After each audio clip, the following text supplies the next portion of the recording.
You're listening to PetLifeRadio.com. Got questions about your hound's health? Need the facts on Fido's fitness or food? You want to unleash your pup's potential? Well, you've come to the right place because it's time to win with dogs. Here, we learn how easy it is to naturally improve the lives of our furry friends. So sit, stay, and get ready to win with dogs. With me, Raquel Wynn.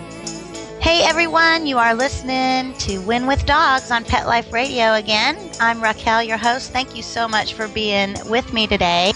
As you may or may not know, I recently was at the Holistic Pet Fair in Louisville, and I met some fascinating people, both healers and participants. Well, I kind of think we're all healers, but people walking very aware of their healing capacities, let's put it that way.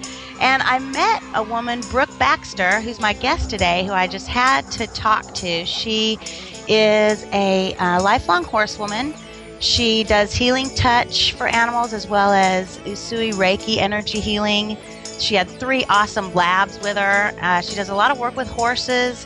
Her company is called 4 Legs and a Soul, and she created 4 Legs and a Soul to bring balance to the pets in our lives and also to help us have a balanced relationship with our pets. So I'm so excited to hear her approach and some of her perspectives. So please don't go anywhere.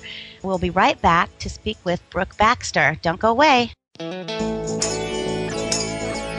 Hey, don't you go anywhere. We'll be right back to Win with Dogs right after this quick water break.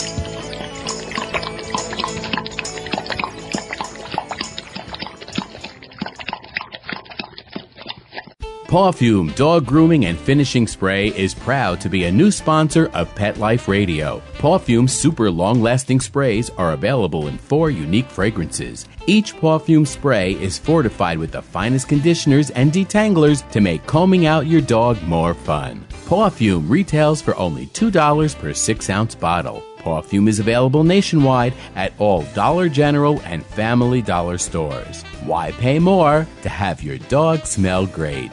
Pawfume, Pawfume. Having a rough day? Longing for the dog days of summer? Think your fun furry friend lives a dog's life? Well, find out everything you're begging to know as Pet Life Radio presents It's a Doggy Dog World with pet expert and award-winning author Liz Palaika. Every dog has his day, and you'll find out how to make your dog's day fun and rewarding. Every week, on demand, only on PetLifeRadio.com.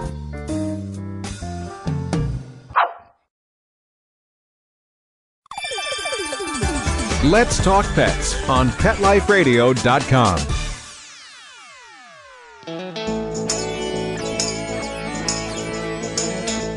Thanks for hanging around. We're back to Win with Dogs with me, Raquel Wynn, on Pet Life Radio.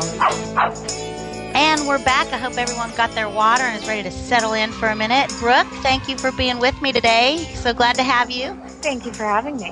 Sure. So we met Brooke in Louisville at the Holistic Pet Fair. She was next to me in a booth, and we got to spend a lot of time talking together, and I was fascinated. Her whole approach, which you created I guess it's not a company, but your healing practice is called 4 Legs and a Soul, and you work primarily with horses and canines, correct? That's right. Yep. The focus of my practice is horses and dogs, but I would work with any animal and have, from working with animals in the wild, including elephants and cheetahs and mustangs, to working with your pet lizard or turtle or bunny or bird. So I work with all animals. Yeah, cool. You don't discriminate. No, not at all. Not at all. And that's right. Partial to fur. I'm partial to fur. And even though it's 4 legs and a soul, it doesn't really matter how many legs they have or if they have any at all. They're all welcome. That's so great. And I love how you present your approach, and that is just bringing balance and trying to seek out what our animals in our lives need from us. So much of our time, I think, is spent focusing on how much our animals bring to the table for us. And I love to hear someone who is focused on finding out what our animals need, which is great. I think that's really the name of the game nowadays, both for people and for animals. We're all seeking balance. We're all needing a little stress reduction in our lives. And it's all about preventative health. I certainly strongly believe in working alongside veterinarians and trainers and owners and the whole team of professionals that people welcome into their animals' lives. And I love to be a part of a team in which we can come up with solutions for a healthy lifestyle so that we are preventing disease before it arrives. Yeah, and I love your inclusive nature. I'm totally with you there. I think I also do a lot of work with vets, and sometimes they're not necessarily that open to the approaches that I use, like healing energy work and stuff. But at the end of the day, if we are all focused on making our lives better for our pets, you can hear my little Scotty in the background. If we make our lives better for our pets, then it's a better experience for everyone, because we're all seeking intimacy, which leads me to my next point. You spent a lot of time studying under Anna Twinney, who is she founded, for those of you who don't know, Reach Out to Horses, which is a internationally known program that's helping horses. There's a lot of abuse in the horse world, too, and a lot of horses for adoption, too. You wouldn't think that, but there's a lot of horses that need rescuing. So she did a lot of work and with Anna Twinney, Brooke did, and you mentioned that animal communication as well as energy healing are kind of the core of your work that really make it successful in your mind. I think there are so many tools we all have to help our animals. And for me, the energy medicine and the animal communication have become primary tools for helping people and their animals connect on a deeper level and seek solutions for behavioral issues or health issues or emotional issues, or just increase their bond with one another. Yeah, do you find, because I'm really intrigued with animal communication. I know just from talking to you in Louisville that you get pretty strong messages that sometimes you need to even block out in the way of communication. You're picking up stuff off the ether, my friend. Right. And I am always like, more, tell me more, I want to hear more. So I'm really fascinated with the ability to communicate and hear and come up with ways to make our animals' lives better. Do you find that most animals are seeking to communicate with us? Without a doubt. And the truth is that most of us are already communicating with our animals. We just don't realize it. So I firmly believe that everybody can communicate with animals. So do I. Not hocus pocus at all. It's nonverbal interspecies communication. And we watch the animals do it amongst themselves all day long. We are animals too. You're talking about nonverbal kind of communication too, Absolutely. Which we know that makes up over 90% of even, believe it or not, human communication, which is kind of amazing to me when I think of how many words I say in a day. Well, that's just it. We've lost touch with all of these nonverbal methods and telepathic methods because we spend so much time with words. And I love words. Words are wonderful. I was trained as a writer originally. So I can't say a bad thing about words, but it's wonderful to tune in to the more intuitive parts of ourselves and listen to the messages that animals communicate through emotions, vibrations, sensations, and thoughts. They're really communicating with images.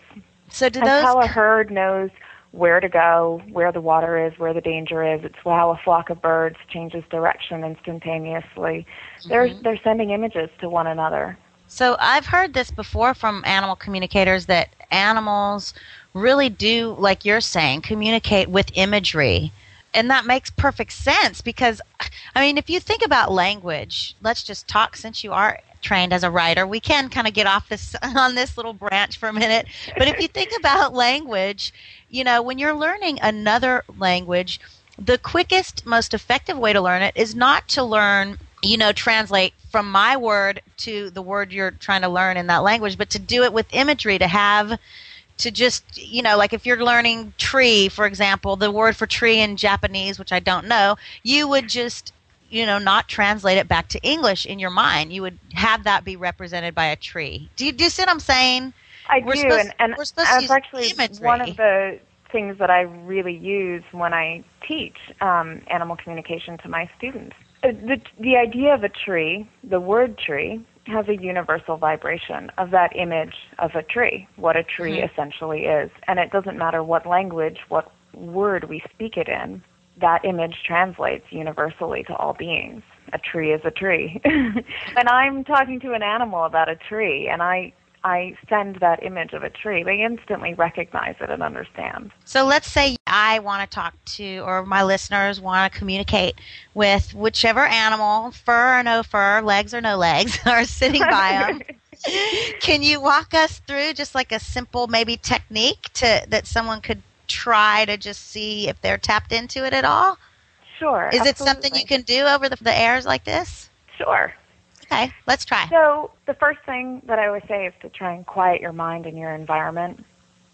So don't do it at a time when you're thinking about how difficult your work day has been, or your bills piling up, or the family outing you have to go to but don't really want to. Do it in a nice, quiet time when you're not distracted.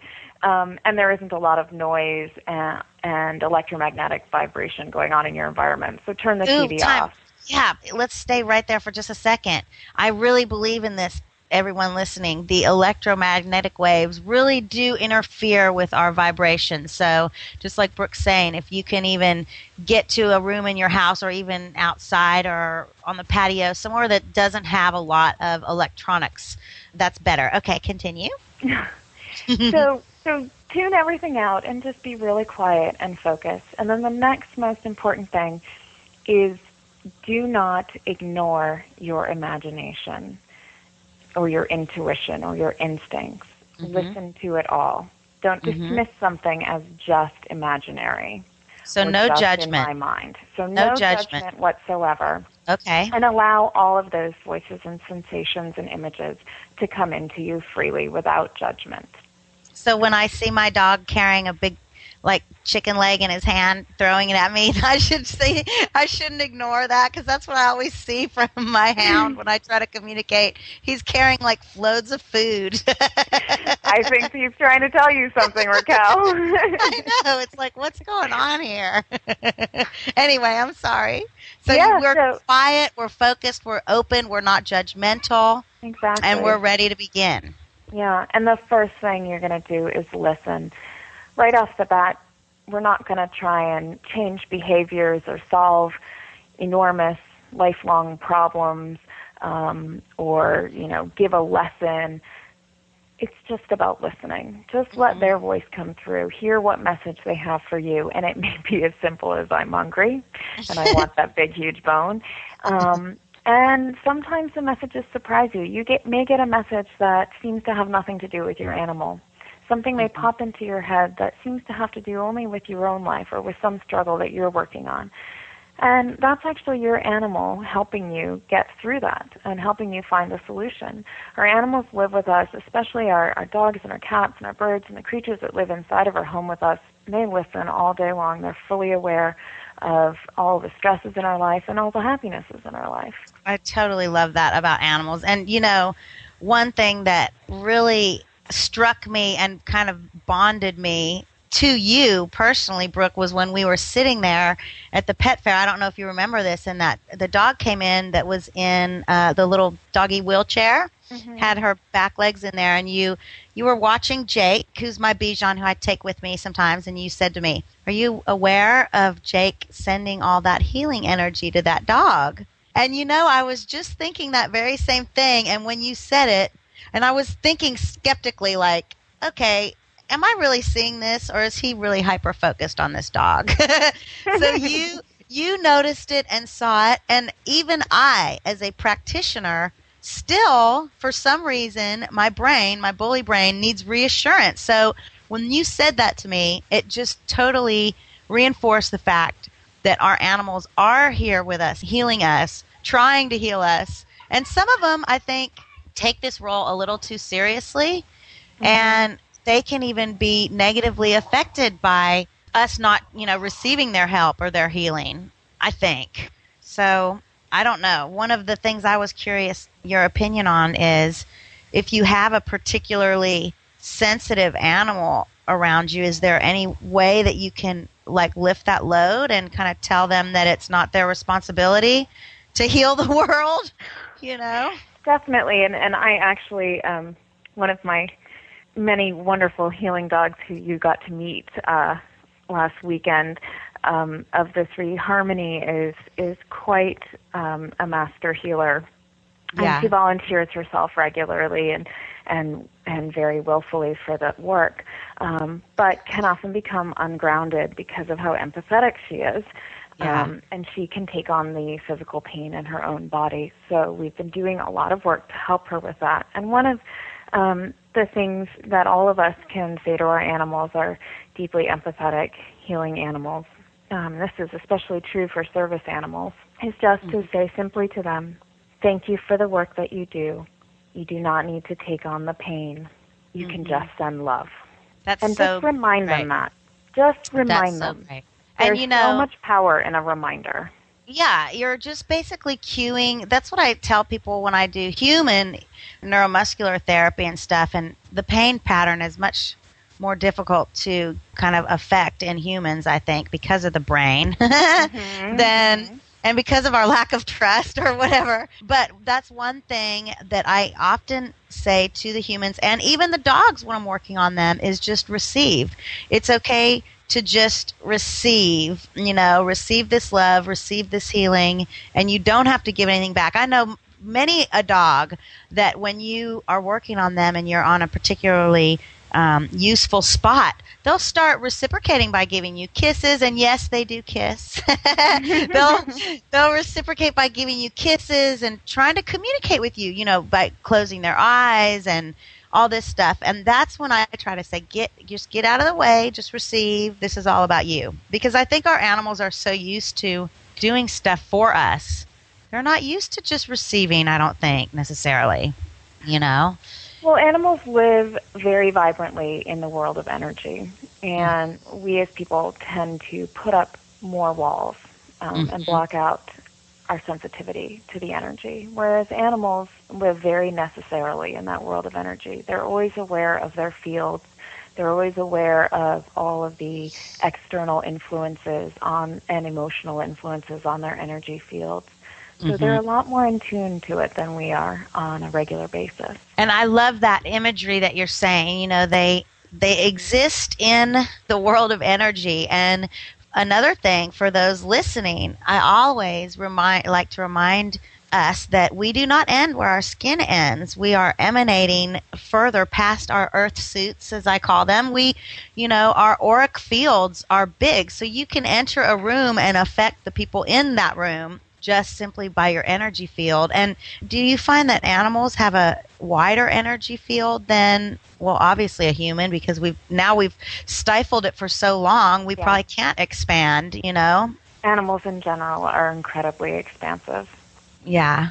And that's great. We need to pause for a quick second for another break, but that's one thing I want to pick up when we come back is assuming and believing that animals do have an expansive energy field and taking it a step further and knowing that sickness is a reduction in that field or reduction in the vibratory rate. And you might have some useful tips that will help enhance energy and bring some healing to our pups and our horses. So, and all animals, as you said. So don't go anywhere. We're going to take a quick break and we'll be right back to Win with Dogs. Hang tight.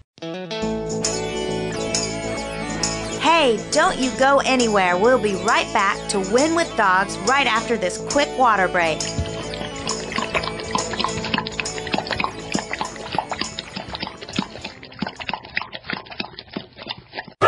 It's time for school for you and your friends, your furry best friends. Train your dog the fun and easy way with Teacher's Pet Sessions. Teacher's Pet host Pia Silvani teaches you step-by-step how to train your dog the fun and easy way. You get 8 30-minute live audio training sessions, complete transcripts of each session, plus a basic training manual to get you and your dog off to a great start. Training begins the moment you bring your dog home. Teacher's Pet Sessions offers positive reinforcement training to shape your dog's behavior and encourages upbeat, enthusiastic responses to ensure that your dog will enjoy learning. Teacher's Pet Sessions dog training is fun at both ends of the leash. So listen, learn, and laugh with your dog with Teacher's Pet Sessions. Get your copy of Teacher's Pet Sessions Volume 1 today. To order, go to teacherspetsessions.com. Hi, this is Pia Silvani, your host. Bring your dog, tug toy, and treats, and get ready to have some fun. teacherspetsessions.com.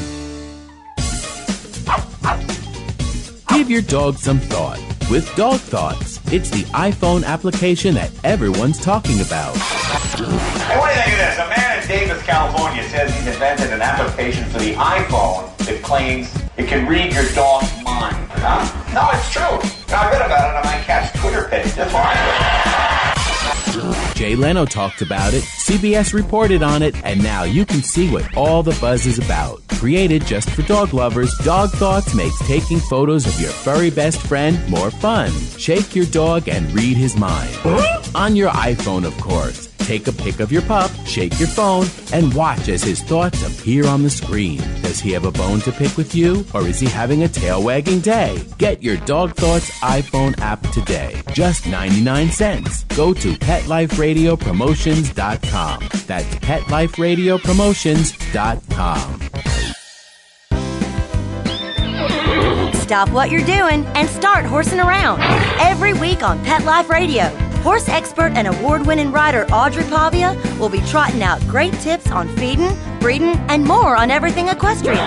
So set a spell and say hey to Audrey and get ready for a darn tootin' galloping good time. Every week on Horsing Around, on demand, only on PetLifeRadio.com.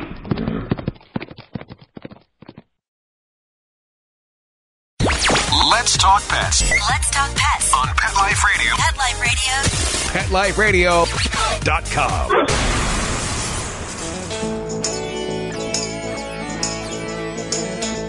Thanks for hanging around. We're back to Wynn with Dogs with me, Raquel Wynn, on Pet Life Radio. And we are back again. Thanks for holding one more time for our sponsors. They're so necessary to keep everything going. Brooke is with us, Brooke Baxter, again. And I wanted to remind you, if you are interested in her services and more about what she's doing and her perspective, her website is www.4legsandasoul, all spelled out in real letters, all spelled out.com. So 4legsandasoul.com. And before the break, Brooke, we were talking about animals and their energy fields and how big they are, how expansive they are. And I know that sickness, if you look at it like that, it translates to kind of a reduction in that auric field, energy field. Would you agree with that assessment? Any disease or injury or sickness can reduce the field, it can block areas of the field, it can change its shape, its texture, its strength, its resilience. We know the immune system is governed by our central nervous system, so it stands to reason that a calm central nervous system or an open spine, chakras open and balanced, would definitely lead to longevity and a healthy and happy life. So let's say we have an animal, or one of our listeners is experiencing an animal. It could be grief. Maybe they've lost a pet or another companion, or like you're saying, it could be pain in their body or just sickness, or maybe unease, not maybe knowing what their boundaries are in relation to their family. Are there relatively universal techniques or even aromas, any aromatherapy that can help ground and expand a wounded energy field? Definitely. First of all, there's so many wonderful aromas out there and essential oils out there that we can use to help our animals. There are a few guidelines. First of all, using a therapeutic grade oil is incredibly important rather than using a synthetic. So you always want to look at where your oil comes from and what's in it. and how it was grown and produced. And in addition, dogs and horses can do well with most of the oils that we as humans do well with. Mm-hmm. Cats are highly sensitive. Their livers process differently.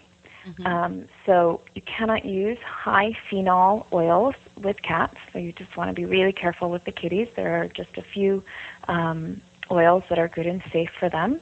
What would a high phenol oil example of that be? So something, we call them the hot oils. So the firs, like the balsam firs and the pine trees and those kinds of oils. Yeah. They're highly volatile, and they just don't break down quite well in their livers. Birds, you want to be incredibly careful with as well. Tea tree oil is extremely poisonous for birds.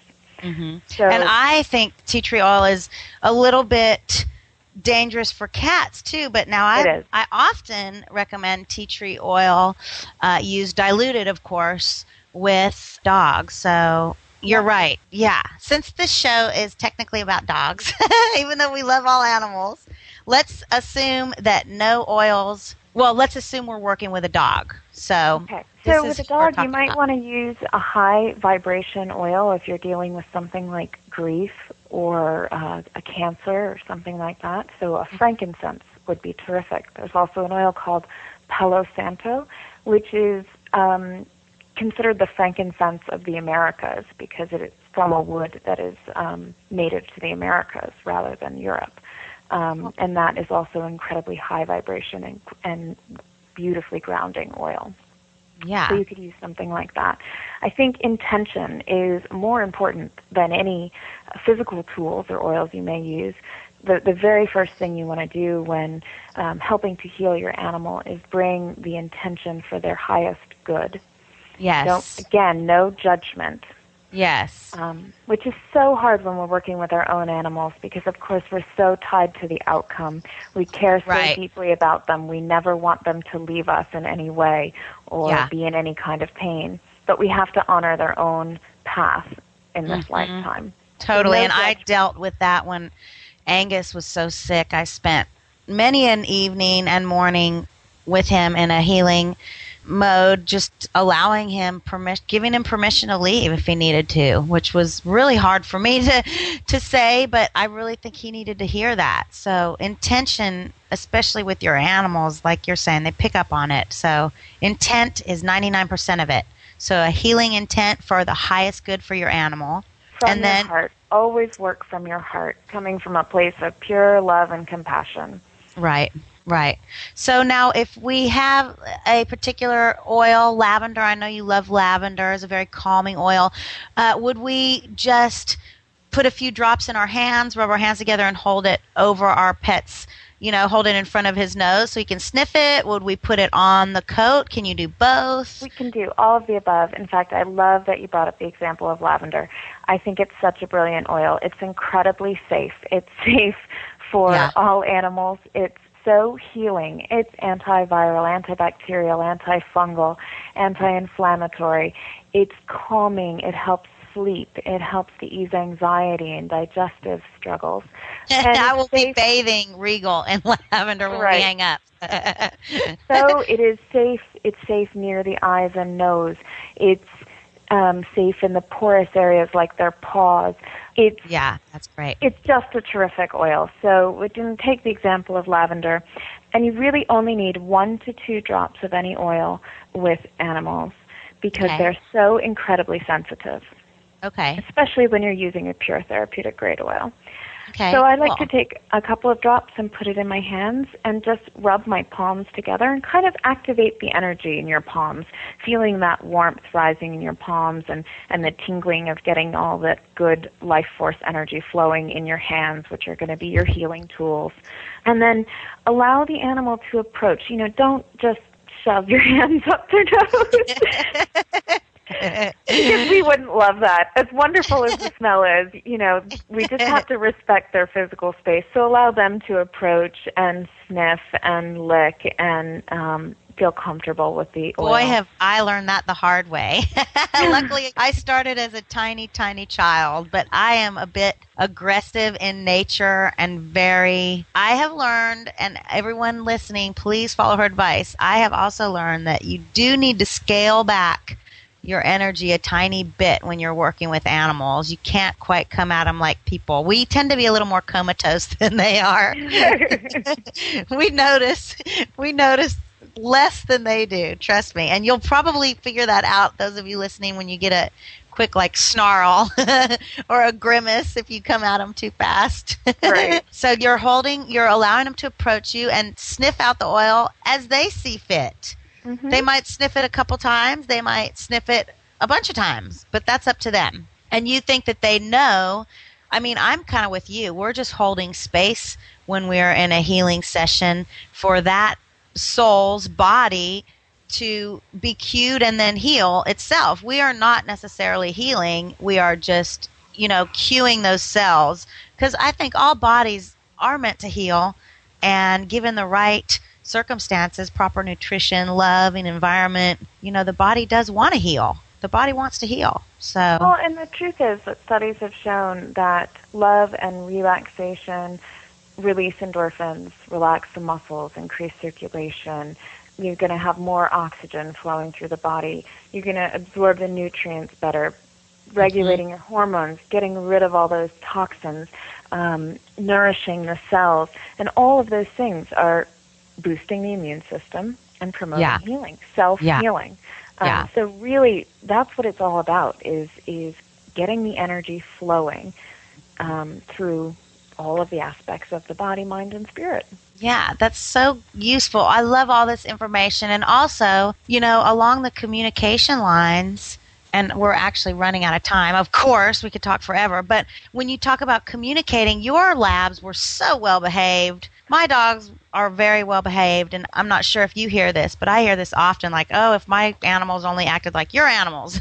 Well, I think the more you do communicate with them, the more symbiotic your relationship becomes, where they're looking to you to tell them what's coming next, what do we want them to do, rather than having no communication, throwing down some kibble twice a day, yelling at them when they do the wrong stuff. That's just not going to make for a very integrated pet, I don't think, in the family.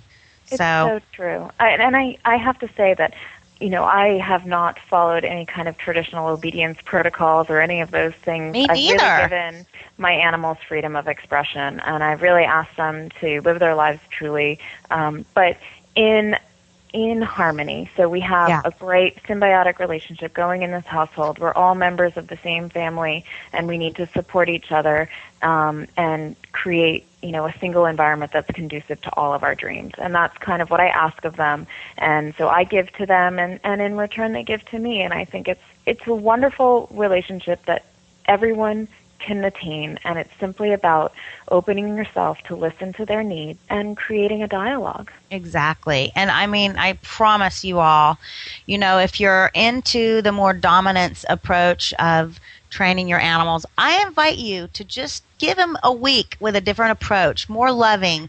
Try rewarding good behavior. Try not to do so much scolding. I know that when my dogs chew something up or grab something of mine, instead of yelling at them and grabbing it from them and screaming no, I just go up to them and I go, thank you, please give me this. This is mommy's, or this is daddy's. This isn't yours, and I'll replace it with something they can have. And lo and behold, very rarely do they have, outbursts where they're chewing something up that isn't their own. And this is not through any scolding. So I'm just inviting you to listen to Brooke's advice. Give it a try. Give the loving approach a try. You will be happy. Your animals will be happy, right, Brooke? Absolutely. I'd love to throw out a quick challenge to the listeners in the coming week when you've got a little behavioral challenge you'd like to address with one of your animals. Try communicating with them in a positive way, and instead of saying, don't jump on the counter, or visualizing, don't jump on the counter, try giving them a new positive constructive behavior, and share an image with them of sitting quietly on the floor with all 4 feet on the floor, and waiting patiently for a reward. And I say that because don't does not translate with animal communication. What translates is jump on the counter, because that is what the image is. There is no way to visualize don't jump on the counter. So you can't have them jumping on the counter with a red circle with a line, a dash. Does not work. That doesn't work. Share a positive image with your animals this week. Yes, and don't be afraid to reward. I hear some people go, I can't get my dog to do anything unless I offer him a treat. Well, offer him a treat then. This isn't rocket science. My hound dog will try to run away out of the front yard. He's 6 months old, and all I have to do to get him to stop anything is say, hey, you want a treat, Regal? Boom, he's right by my side. What's wrong with that? Nothing. So anyway, well, thank you, Brooke. Again, her website is fourlegsandassoul.com, and Brooke Baxter is her name. If you want to know more information on her, please just look at our website, Pet Life Radio, here on Wynn with Dogs, and it'll be under the episode info. You can email me, Raquel, at Pet Life Radio, if you have any questions. And I thank you so much, Brooke, for being with me and sharing your perspective. Thank you so much for having me. Absolutely. And hopefully I will see you again soon. But thank you for all your work. Oh, me too. Thank you for all the work you do with animals. And all you listeners out there, thanks for tuning in. I hope this has given you some good tools for your tool belt to help you go out there and win with dogs and any other pet that you may have. Until next time, thanks for listening. Exercise, nutrition, interaction, and love make for one healthy, happy hound. Give yourself the gift of knowledge on demand every week right here at Pet Life Radio with me, Raquel Wynn, and Wynn with Dogs.